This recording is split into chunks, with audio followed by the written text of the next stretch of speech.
I never meant to win, but I did.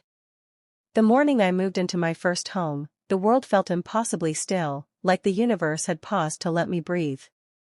No movers shouting, no roommates bickering over dishes, just me, a chipped blue mug from my college days, and the soft hum of a new fridge. The place was small, 2 bedrooms, 1 bath, a patch of dirt out back where I dreamed of growing basil and maybe a peach tree if I didn't kill it first. I'd bought it with 15 years of savings, every cent scraped from late-night coding gigs, every paycheck stretched thin. No loans, no help, just me. Then my phone vibrated at 7:42 a.m. *mom calling star. "Lila, we need to talk about the house," she said. "Call me back. Now." I thought maybe she wanted to visit. My parents, Ellen and Mark Voss, hadn't said much when I told them I'd closed on the place. "Just a flat, that's nice, Lila," before pivoting to my younger brother, Theo, who was figuring things out with his photography blog and 10,000 Instagram followers. I dialed her back, mug still warm in my hand.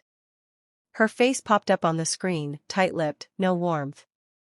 "We've been discussing it," she said, "and we think Theo should have the house." I froze. "What?" "He's struggling, Lila. You're stable, you've got your tech job. You could buy another place. Theo needs a foundation to build his life." My father joined, his voice clipped. "We raised you. It's time to give back." The words didn't cut, they pressed, heavy and unyielding, like a weight on my ribs. Theo, 26, had always been the one they cushioned. When he flunked out of art school, they paid his rent.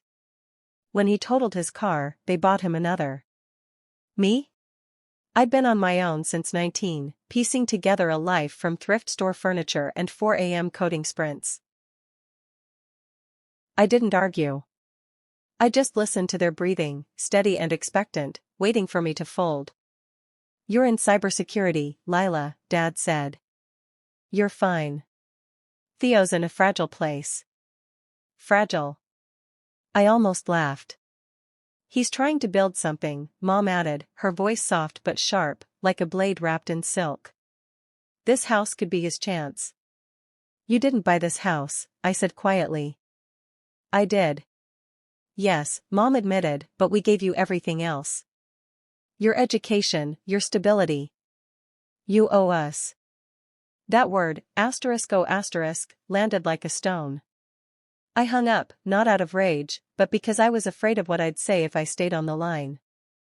A week later, a courier knocked. Inside the envelope, a lawsuit. Plaintiffs, Ellen and Mark Voss. Defendant, Lila Voss. Claim, failure to repay familial contributions. Relief sought, transfer of property to Theo Voss, assumption of mortgage payments, $350 for emotional damages. I sat on my bare living room floor, the hardwood cold under my legs, and read it twice. The house didn't feel like mine anymore, it felt like a battlefield. My parents' argument was simple: I wouldn't be successful without their investment in me. As if my life were a loan they could call in. But I remembered it differently. I started working at 15, waitressing, shelving books, cleaning offices after hours. I paid for my own community college, then a coding boot camp, then certifications. No vacations in Europe, no spring breaks in Bali. Meanwhile, Theo studied photography at a private college, fully funded. When he needed inspiration, they sent him to Iceland. I got a "we're prioritizing Theo" email when I asked for $150 to fix my laptop. I wasn't shocked, just tired. This wasn't about fairness, it was about control. I'd built something they couldn't claim, and it scared them. Then Theo posted online, a glossy photo of a modern loft, all white walls and succulents. "Manifesting my new home," he captioned it. Grateful for family fighting for what's right. It wasn't my house, but the implication was clear. Comments flooded in, "You deserve it. Stay strong." He knew I'd paid the $650,000 down payment from my own savings. He knew I'd worked nights to afford it. But in his story, I was the villain, hoarding what should have been his. My uncle, Carl, Mom's brother, called a few days later. "You didn't even invite me to your college graduation," he snapped. "You're too proud now, Lila." I didn't tell him I hadn't invited anyone, I was working a shift that day.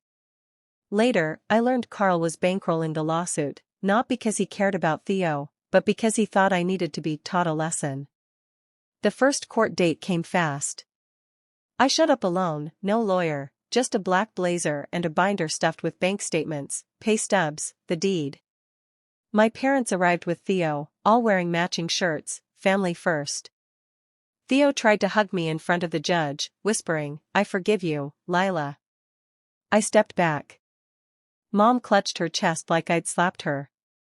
Carl muttered, "Ungrateful." The judge, a woman with sharp eyes, asked for their case. Their lawyer, voice flat, read a statement: the Vosses had invested in me, and fairness demanded I give the house to Theo while paying the mortgage for 3 years. They showed a photo of me at a family picnic in 2007, a $20 grocery receipt from 1999, even a text I'd sent Mom saying, "Thanks for everything." Evidence of their support. When it was my turn, I handed over my folder. Emails from my early 20s, begging for help with rent or books. The replies, "we're focusing on Theo's education." The judge read them, her face unreadable. Then she asked Theo, "What's your income?" He stammered, "I'm a content creator." "It's building." Mom jumped in, "He's in transition." The judge leaned back, and I swear I saw her suppress a sigh. The ruling came a week later, case dismissed. No legal basis, clean, final. But it wasn't over. Security footage caught Theo lingering by my mailbox one night, nervous, glancing around. Then Carl, holding a brick, backing off when my porch light flared. I filed a report. The next day, Theo started a crowdfunding campaign, help me recover after my sister took my future. Same loft photo. Mom posted in neighborhood forums, calling me selfish, a family wrecker. Then the text, "You're not welcome at Christmas until you make this right." I ate takeout alone and watched a documentary on lost cities. But cracks were forming. My cousin Jenna texted the family group, "You paid for Theo's $180,000 degree while I worked doubles for trade school. Now you want Lila's house?" Another cousin added, "You bought Theo a camera when I couldn't afford my kids' diapers." Then Grandpa Neil, Dad's dad, wrote, "You're shaming Lila for succeeding despite you, not because of you." His words hit harder than the judge's gavel. 6 months later, I haven't spoken to my parents. They text sometimes, Theo's struggling. "When will you come home?" I don't reply. Theo works at a vape shop now, posting about toxic family. His fundraiser was flagged for fraud. Carl got a cease and desist from my lawyer after emailing me from his work account. The house feels like mine again. I got a rescue dog, Milo, with a limp and a crooked grin. We fit. Grandpa Neil visits now, bringing tools and stories. Last week, he showed me a photo from my community college graduation. I hadn't known he was there, watching from the parking lot. "They kept me away," he said. "But I saw you. I'm proud, Lila. You kept what's yours." I still feel the urge to explain, to list every sacrifice, every night I didn't sleep. But then Milo flops by the door, and the light hits my hardwood just right. The deed's in a lockbox now, not a drawer.